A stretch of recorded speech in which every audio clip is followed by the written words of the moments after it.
Hello everyone! The long-awaited 10th episode of Skibidi Toilet Zombie is finally out. It took a bit longer than usual to get released, and this time it took 4 days instead of 3. But trust me, it was really worth it.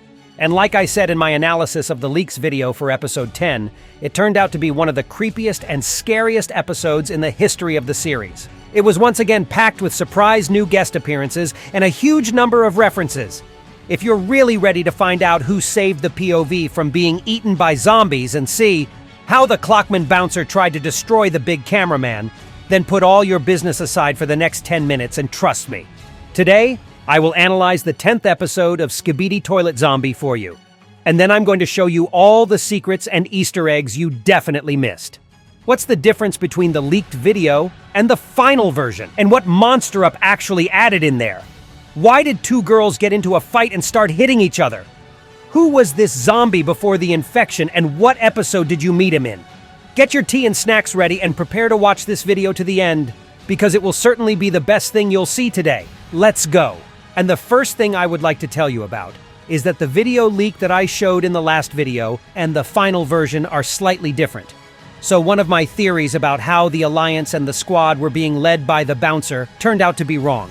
So today, I will try to show you all the differences that have been made into the final version of the render, and I will also tell you the reason why the 10th episode was delayed by 1 day. Monster Up himself explained this delay by the fact that this project was quite complicated, and it took more time than usual. Actually, our blood did a pretty good job, and I'm willing to wait 4 more days for the same epic episode. And I hope you agree with me and express your respect to this guy in the comments. I hope you remember how the last episode ended. The traitor TVman disabled the barrier protecting the Alliance headquarters, after which we, together with the bald toilet, were able to get away and get on the rescue ship. Its doors are closing, and it's time to take a look at what happens next. The 10th episode is already on your screens. The POV raises his head and examines the rescue ship, and after that you can see how it is all shrouded in fire, and this confirms 2 of my theories from the last video at once.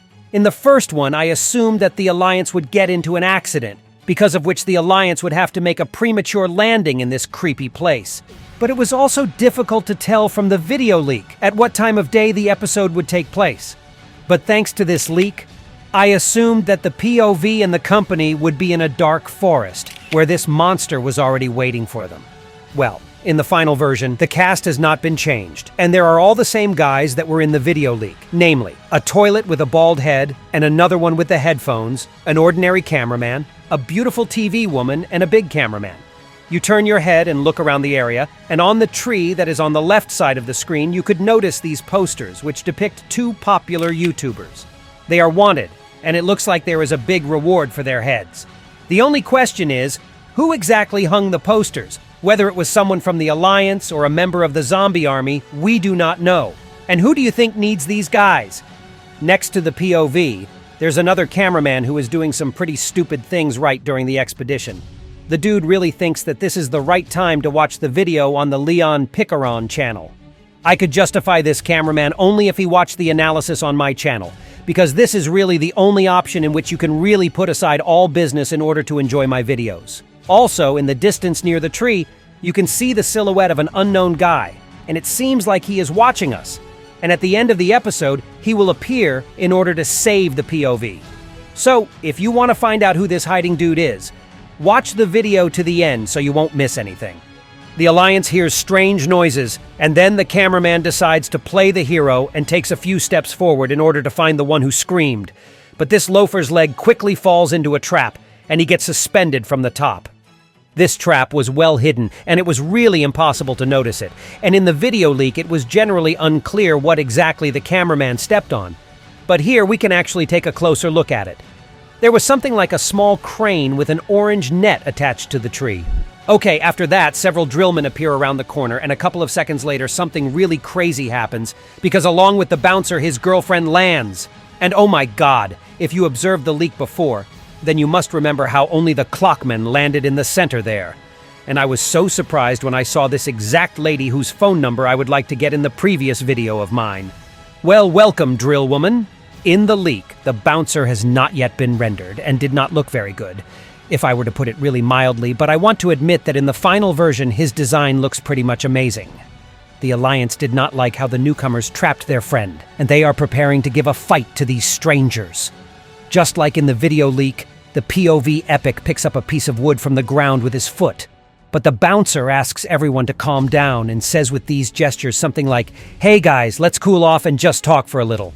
The big cameraman looks towards the POV, and it seems like they are really ready to put down their weapons. But suddenly, the same cameraman falls from a tree, which causes the big cameraman's cannon to accidentally fire. The bouncer perceives this as disrespectful, and like a judge, he waves his huge hammer, and apparently today is not the best day for the poor guy who fell from a tree. And at this moment, you can notice how the clockman bouncer stands with his foot on the body of the cameraman. Also, I would like to go back a little bit and show you once again that scene where the POV has been lifting the log, because in there, a red silhouette appears on the left side of the screen just for a second. And if you look at it with more patience, then it will become clearer to you that the same zombie with chainsaws is already standing there watching his future meal. I don't know why the dumbass just stands still and doesn't attack the POV. Maybe he was just as interested as I was in watching the appearance of the drill woman. I don't really know.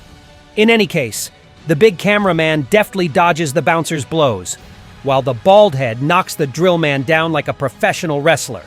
The toilet attacks drill woman, shooting sharp blades from his cannons, and then his mommy stands up for her little brother and jumps on his female offender's head.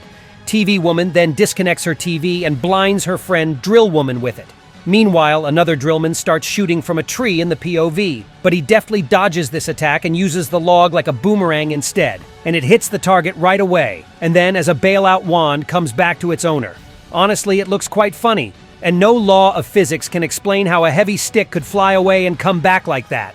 Unfortunately, the big cameraman loses the battle to the bouncer, and he is about to destroy him. But suddenly, there is a loud scream that puts the clockman's plans on hold for tomorrow. The POV turns around to look at who did it, and at that moment a toilet can be seen behind a tree. Well, it seems that everyone is at peace, and even the two girlfriends froze in one place, having put aside their previous quarrel. And it's time to get to know the mutant better. He is standing in the same place where he was watching us before. He starts screaming like a madman, and it seems that the recent enemies have declared a truce, and the bouncer is not going to touch our brother anymore. The zombie runs in your direction, and the best solution in this situation is to run as far away as possible. And at this point on one of the trees, 2 more posters can be seen hanging. But this time, there are 2 more popular YouTubers being wanted, who filmed their reactions to the series of Skibidi Zombie. Okay, the mutant has already had time to take a bite, and it splits the cameraman's body in 2 halves, and all that's left of it are the legs.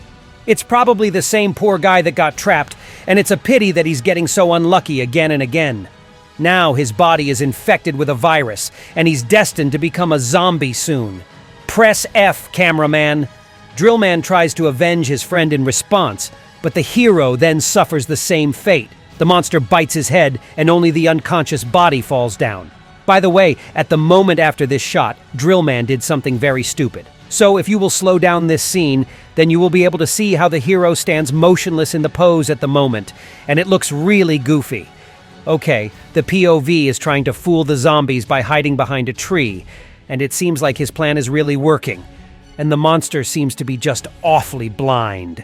But unfortunately, the POV makes a serious mistake by stepping on a small branch, thereby giving away his location. So the zombie discovers you, and we have no choice but to throw a log at the freak. But this only angers the mutant, and it seems that the end is about to come for the POV this time. But it looks like today won't be the last day for us after all. And someone throws a bomb under the POV's feet, which stops time, and the monster stands still. We turn our heads and meet our savior. Damn it! It's Clockman. I'm so glad to see you, bro. By the way, do you remember the stranger who was hiding near the tree at the beginning of the episode? Yes, you got it right. It was this exact Clockman who saved us from the zombies. It's time to tell you who this toilet was before he got infected with the virus. So pay your attention to his main weapon, which is a chainsaw. And what if I'll try to surprise you and tell you that you've seen this guy before, but he was a completely normal toilet at that time? If we would go back to the very first episode, there was the Skibidi Jason, and only this toilet had chainsaws. And as you remember, the zombie army managed to knock the blood to the ground and infect him with a virus. And you can also notice scars on his face. And it was them that Jason hid under his mask before joining the zombie army. It seems like it took a very long time for his mutation to format, though, and only after 10 episodes he came on stage. Well, and that was all for today. Write your own opinions about this episode in the comments below, as well as your theories about what might await us next. And that was me, Isotoilet. See ya!